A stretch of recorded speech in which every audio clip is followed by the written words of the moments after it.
تو social media پہ بھی ہماری بدقسمتی یہ ہے کہ ہم کچھ اکاؤنٹس کو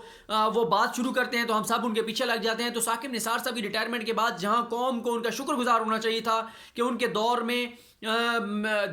درجنوں ایسے کام ہوئے جو پچھلی کئی دہائیوں سے پاکستان کے لیے نہیں ہوئے تھے, پاکستان کے لوگوں کے لیے نہیں ہوئے تھے, لیکن ان کو کنٹروورشل بنایا گیا. اور ابھی بھی ہم نے دیکھا ہے کہ پرسوں ایک دم 5 پروگرام ہوئے 3-4 چینلز کے اوپر ایک ایشو کے اوپر, پی کے ایل آئی والے ایشو پہ. تو اس کے اوپر بھی میں انشاءاللہ کل آپ کو بتاؤں گا کہ وہ معاملہ تھا کیا, کیسے ثاقب نثار صاحب کے پھر آرڈرز جو ہیں ان کو جو ہے وہ کالعدم قرار دیا گیا. ویسے یہ میں آپ کو بتا دوں کہ ثاقب نثار صاحب کے جانے کے بعد یہ پہلا ان کا فیصلہ تھا, آرڈرز تھے جن کو جو ہے وہ کالعدم قرار دیا گیا, واپس لیے سپریم کورٹ نے. لیکن اس میں بھی ہوا یہ تھا کہ جو ثاقب نثار صاحب کے 2 ججز تھے, اعجاز الحسن صاحب اور عمر عطا بندیال صاحب, ان کو اس بینچ میں شامل نہیں کیا گیا تھا. دیگر 3 ججز تھے, ان میں ایک جج صاحب وہ تھے جن کا ثاقب نثار صاحب کی ریٹائرمنٹ سے کچھ دن پہلے بہت شدید اختلاف ہوا تھا ثاقب نثار صاحب سے, اور وہ ثاقب نثار صاحب کی جو فل کورٹ ریفرنس تھا الوداعی اس میں بھی وہ نہیں آئے تھے. تو وہ جج صاحب بھی اس بینچ میں شامل تھے جس بینچ نے وہ فیصلہ کالعدم قرار دیا. اور وہ شہباز شریف صاحب کے جو کارناموں پہ جو آج خود نوٹس لیا تھا ثاقب نثار صاحب نے, وہ ان کے جو فیصلے تھے جو انہوں نے انکوائریز کروائیں, وہ ان کے اوپر ایک عجیب و غریب سا خیر فیصلہ آ گیا. تو اب ہم بات کرتے ہیں کہ جو نواز شریف صاحب کی درخواست جو ہے وہ ابھی تک کاز لسٹ جو ہے وہ ویب سائٹ پہ نہیں آئی, لیکن جو ہمارے سورسز ہیں جو سپریم کورٹ کے اندر, انہوں نے یہ بتایا ہے کہ نواز شریف کی درخواست جو ہے وہ سماعت کے لیے مقرر ہو گئی ہے اور کاز لسٹ میں اب وہ آ جائے گی. جو اگلے ہفتے کی کاز لسٹ آئے گی اس میں, اور 19 مارچ کو یہ کیس سنا جائے گا. Chief justice of Pakistan justice Asif Sultan Khosa صاحب خود یہ کیس سنیں گے, ان کے ساتھ جسٹس سجاد علی شاہ صاحب اور جسٹس یحییٰ آفریدی صاحب شامل ہوں گے. معاملہ یہ ہے کہ اسلام آباد ہائی کورٹ نے نواز شریف صاحب کی جو ضمانت کی درخواست تھی وہ مسترد کر دی, یہ کہہ کر کہ 4 میڈیکل بورڈ بنے. چاروں میڈیکل بورڈز نے یہ کہا ہے کہ ان کا علاج ہسپتال کے اندر ممکن ہے, ہو رہا ہے. اور یہ کہا تھا اسلام آباد ہائی کورٹ نے اپنے فیصلے میں کہ نواز شریف صاحب کو صحت کی بہترین سہولیات فراہم کی جا رہی ہیں, وہ سہولیات جو کسی بھی انڈیویجول پاکستانی کو پاکستان کے اندر بہترین سہولیات مل سکتی ہیں. انہوں نے یہ بھی کہا تھا کہ چاروں میڈیکل بورڈز میں سے کسی میڈیکل بورڈ نے یہ نہیں کہا کہ نواز شریف کی قید کی وجہ سے نواز شریف کی زندگی کو خطرہ ہے, کیونکہ خواجہ حارث یہ کہتے ہیں کہ نواز شریف صاحب گھر کی طرح کا ماحول چاہتے ہیں, آزاد ماحول چاہتے ہیں. وہ اگر سب جیل کے طور پہ ہسپتال میں رہیں گے تو ان کے اعصاب کے اوپر دباؤ رہے گا, تو اس لیے نواز شریف صاحب کو ضمانت پر رہا کیا جائے. اور نواز شریف صاحب بھی ایک طرف تو کہتے ہیں کہ وہ بیمار ہیں لیکن وہ ہسپتال جانے کو تیار نہیں ہیں, اور کہا یہ جاتا ہے کہ ان کی جا کے مریم نواز نے بھی منت کی, شہباز شریف نے بھی کی, لیکن وہ جانے کو تیار نہیں ہیں. تو وہ کہتے ہیں کہ مجھے ضمانت ملے گی تو میں علاج کراؤں گا. اور پھر ایک بیانیہ یہ بنایا جا رہا ہے کہ وہ علاج بھی جو ہے وہ لندن سے کرائیں گے. لندن کے جو رپورٹر ہیں, 2-3 ایسے رپورٹر ہیں جو آپ کو بھی پتہ ہے, سب جانتے ہیں, مجھے نام لینے کی ضرورت نہیں ہے کہ وہ کس طرح نواز شریف کا اس پورے سینیریو میں, حسن حسین تو سامنے نہیں آئے لیکن وہ لندن کے رپورٹر ضرور سامنے آئے, اور وہ اب وہاں سے خبریں بریک کر رہے ہیں کہ لندن کے ڈاکٹرز جو نواز شریف کے ہیں, انہوں نے کہا ہے کہ نواز شریف کا بہت کام خراب ہے اور ان کو تو فوری طور پہ اب لندن لے آئیں, ورنہ جو ہے نا وہ بڑا ان کا کام خراب ہو جائے گا. اب جب ہائی کورٹ نے سپریم کورٹ کے فیصلوں کو بنیاد بنا کے اور ان کی ضمانت مسترد کی تھی, تو آپ دیکھتے ہیں کہ سپریم کورٹ ان کو ریلیف دیتی ہے نہیں دیتی. کیونکہ میں آپ کو مسلسل یہ بتا رہا ہوں کہ یہ جو ساری ایک ہائپ کریٹ کی گئی ہے, ہر وقت جو آپ ٹی وی چینل چلاتے ہیں یہی بات ہو رہی ہے, نواز شریف بہت بیمار ہیں, نواز شریف بہت بیمار ہیں. بھائی اگر وہ اتنے بیمار ہیں تو وہ ہسپتال کیوں نہیں جاتے, بچوں کی طرح کیوں ضد کر کے بیٹھ گئے ہیں؟ ان کو تو فوری طور پہ ہسپتال جانا چاہیے تھا. پھر چاروں میڈیکل بورڈز کو کوئی بیماری نظر نہیں آئی, لیکن ہمارے ان ٹی وی اینکرز کو یہاں بیٹھ کے اسٹوڈیوز میں پتہ چل گیا ہے کہ نواز شریف بہت بیمار ہیں. جو 4 میڈیکل بورڈ بنے, ان چاروں میڈیکل بورڈز نے کہا کہ ان کو فوری طور پہ کوئی ایسا مسئلہ نہیں ہے کہ جو ایسا ہو کہ ان کی کوئی سرجری کرنی ہے, اس طرح کا کوئی معاملہ نہیں ہے. کرونک ایشوز ہیں, پرانے چل رہے ہیں, اس کے حوالے سے ادویات استعمال کر رہے ہیں وہ, اور ان کا علاج جو ہے یہاں پر ممکن ہے. لیکن بیانیہ یہ بنایا جا رہا ہے کہ نواز شریف صاحب کو, تاکہ یہ پریشر ہو ان ججز پہ کہ جب ایک میڈیا اوپینین میکر ہے, میڈیا اوپینین بناتا ہے, اور میڈیا نے اوپینین یہ بنا دی ہے کہ نواز شریف جو ہے وہ بہت شدید بیمار ہیں, اور اب وہ جو ججز جب کیس سن رہے ہوں گے ان کے اوپر ایک دباؤ ایک ہوگا کہ اگر ہم نے نواز شریف کو بیل نہ دی تو اگر خدا نہ خواستہ کچھ ہو گیا اور یہ جو جس طرح باتیں ہو رہی ہیں تو پھر ہمارے اوپر آ جائے گا کہ ہم نے بیل نہیں دی تھی. تو اسی طرح آپ نے وہ سنا ہوگا کہ عمران خان صاحب نے کہا ہے کہ یہ رؤف کلاسا صاحب نے اپنے پروگرام میں بتایا کہ عمران خان نے جب ملاقات کی صحافیوں سے تو انہوں نے کہا کہ ایک معتبر صحافی ہیں وہ کہتے ہیں کہ عمران خان کو بڑا ظرف دکھانا چاہیے, بڑے پن کا مظاہرہ کرنا چاہیے اور عمران خان کو نواز شریف کو معاف کر دینا چاہیے. تو عمران خان نے کہا کہ میں نواز شریف کو کیوں معاف کر دوں, کیا وہ میرے باپ کا پیسہ تھا جو اس نے لوٹا ہے, وہ قوم کے ٹیکس کا پیسہ تھا. تو میں نے آپ کو میں جو ریگولر میری ویڈیو سنتے ہیں ان کو یاد ہوگا کہ میں نے بہت پہلے آپ کو بتایا تھا کہ ایک بہت بڑے صحافی ہیں, اینکر ہیں, پرائم ٹائم میں شو کرتے ہیں, وہ نواز شریف صاحب کے حوالے سے بھی وہ بات کر رہے ہیں, لیکن زیادہ وہ عمران خان کو جا کے اور زرداری کے حوالے سے کہہ رہے ہیں کہ آپ زرداری کے حوالے سے آپ ایف آئی اے کو روکیں اور اداروں کو روکیں. اگر زرداری کو آپ نے گرفتار کیا تو نون لیگ اور پیپلز پارٹی مل جائیں گے اور آپ کی حکومت گرا دیں گے. وہ اینکر, وہ صحافی, وہ تجزیہ کار صاحب جو ہیں وہ مسلسل عمران خان حکومت کو جو ہے وہ ڈرا رہے ہیں کہ آپ زرداری کو گرفتار نہ کریں. تو بلاول کی بھی ہم پریس کانفرنس پہ کل بات کریں گے, اس میں کچھ امپورٹنٹ چیزیں ہیں. تو اب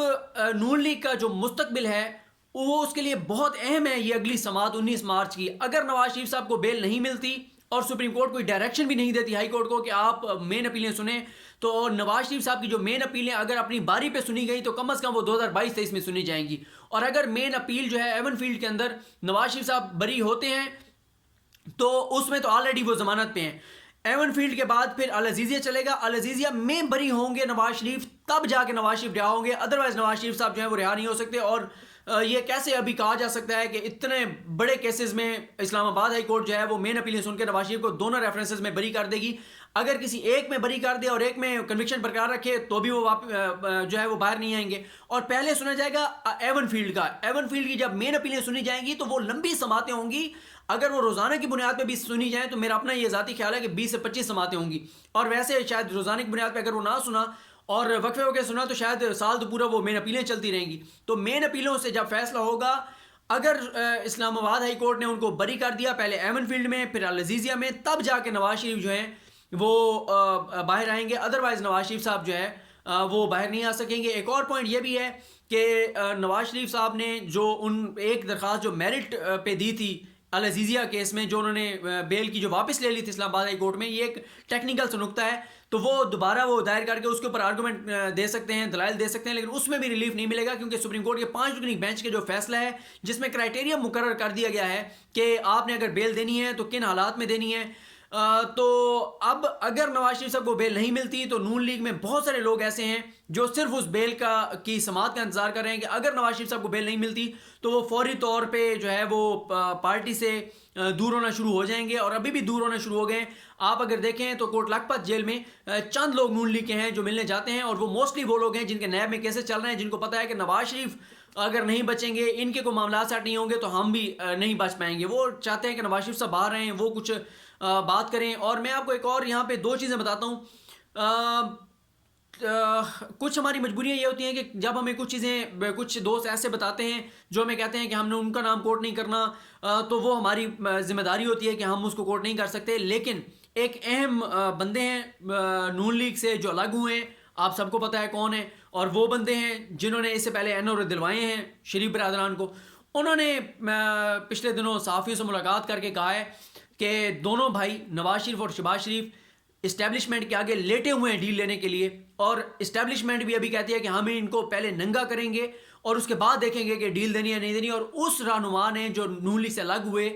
انہوں نے یہ کہا کہ میں اگر چاہوں تو میں ابھی بھی ان کو باعزہ ڈیل دلوا سکتا ہوں. گو کہ میں نے یہ کہا, جن دوست نے ہمیں یہ بات بتائی, میں نے کہا کہ وہ شہباز شریف نواز شریف کو کیا ڈیل دلوائیں گے, وہ تو اپنی سیٹ نہیں جیت سکے. تو خیر اس طرح کی باتیں چل رہی ہیں. اور دوسری بات یہ ہے کہ نون لیگ کے اندر بہت سارے لوگ ایسے ہیں جو بالکل سائڈ پہ بیٹھے ہیں, دیکھ رہے ہیں کہ اگر نواز شریف کو بیل نہیں ملتی جو ہے سپریم کورٹ سے, تو پھر وہ اپنے راستے نون لیگ سے جدا کر لیں گے, نون لیگ سے الگ ہو جائیں گے, کیونکہ انہیں یہ اندازہ ہے کہ پھر نواز شریف 2022-23 تک تو کوئی امکان نہیں ہے ان کا باہر آنے کا, اگر مین اپیلیں اپنی باری پہ سنی جاتی ہیں تو. اور وہ بھی مین اپیلیں اپنی باری پہ سنی جائیں اور پھر وہ بری بھی ہوں تب وہ باہر آئیں گے. ادروائز تو اگر کنوکشن برقرار رہی پھر تو 2028 تک انہوں نے باہر نہیں آنا. اور یہ ہو سکتا ہے کہ سپریم کورٹ اگر نواز شریف کی بیل جو ہے وہ ان کو دیتی ہے یا ریجیکٹ کرتی ہے, تو اس میں اگر وہ ڈائریکشن دے دیتے ہیں اسلام آباد ہائی کورٹ کو کہ آپ 2 مہینے 3 مہینے 6 مہینے میں جو ہے مین اپیلوں کا فیصلہ کر دیں, تب اسلام آباد ہائی کورٹ پابند ہے مین اپیلیں جو ہے وہ جلدی سننے کی. ایک اور پوائنٹ یہ بھی ہے کہ نواز شریف صاحب کو اگر بیل مل بھی جاتی ہے اور اگر انہوں نے بیل کا مس یوز کیا, دوبارہ سیاست کرنے لگ گئے, تو پھر نیب اس بنیاد پہ بھی یہ قانونی نقطہ میں پوچھوں گا سعد رسول صاحب سے کہ کیا پھر نیب جو ہے اگر نواز شریف کو بیل ملتی ہے اور اس کے بعد نواز شریف پولیٹکس کرنے لگ جاتے ہیں، سیاست کرنے لگ جاتے ہیں، تو کیا نیب اس دوبارہ سپریم کورٹ سے یہ رجوع کر سکتی ہے کہ آپ نے ان کو ہیلتھ گراؤنڈ پہ بیل دی تھی اور یہ آپ سیاست کر رہے ہیں، تو یہ مس یوز کر رہے ہیں اس اپنی بیل کو، تو پھر دوبارہ کیا ان کو گرفتار کر لیا جائے گا؟ تو یہ ایک پوائنٹ ہے جو کہ میں پوچھوں گا سعد رسول صاحب سے۔ باقی یہ ہے کہ سپریم کورٹ اگر ان کو بیل دیتی بھی ہے تو وہ لندن جانے کے لیے پھر دوبارہ ان کو جو ہے سپریم کورٹ سے یا کسی عدالت سے رجوع کرنا پڑے گا، کیونکہ سپریم کورٹ صرف اگر ان کو دے گی تو بیل دے گی، ای سی ایل سے نام نکالنے کا شاید سپریم کورٹ ابھی حکم نہیں دے گی، اس کے لیے ان کو الگ درخواست دائر کرنا پڑے گی۔ تو دیکھتے ہیں نواز شریف صاحب کی قسمت کا فیصلہ 7 روز بعد ہونا ہے، وہ کوٹ لکھپت جیل میں ہی رہیں گے، یا نواز شریف صاحب جو ہے وہ جاتی عمرہ میں دوبارہ آزاد فضا میں کچھ عرصہ گزاریں گے جب تک مین اپیلوں کا فیصلہ نہیں آتا۔ اور اگر نواز شریف صاحب کو بیل مل جاتی ہے اور سپریم کورٹ یہ کہہ دیتی ہے کہ مین اپیلوں کا 6 مہینے میں فیصلہ کریں، اس دوران چلو یہ علاج کروا لیں پاکستان میں، تو پھر 6 مہینے میں اگر اسلام آباد ہائی کورٹ مین اپیلیں سن کے اور کنوکشن برقرار رکھتی ہے تو 6 ماہ بعد نواز شریف دوبارہ جو ہے وہ گرفتار ہو جائیں گے۔ اور میں اکثر یہ کہتا ہوں کہ فواد چودھری صاحب نے جو بات کہی تھی وہ ٹھیک کہی تھی کہ نواز شریف صاحب کا آنا جانا اور شہباز شریف صاحب کا جیل آنا جانا یہ اب لگا رہے گا، کیونکہ اتنے کیسز ہیں، اتنی زیادہ کرپشن کی داستانیں ہیں کہ کسی صورت ممکن نہیں ہے کہ یہ کسی طرح سے ان سارے کیسز سے باہر آ جائیں۔ تو اللہ کریم آپ کا حامی و ناصر ہو، مجھے اپنی دعاؤں میں یاد رکھیں۔ کل آپ سے ملاقات ہوگی، خدا حافظ۔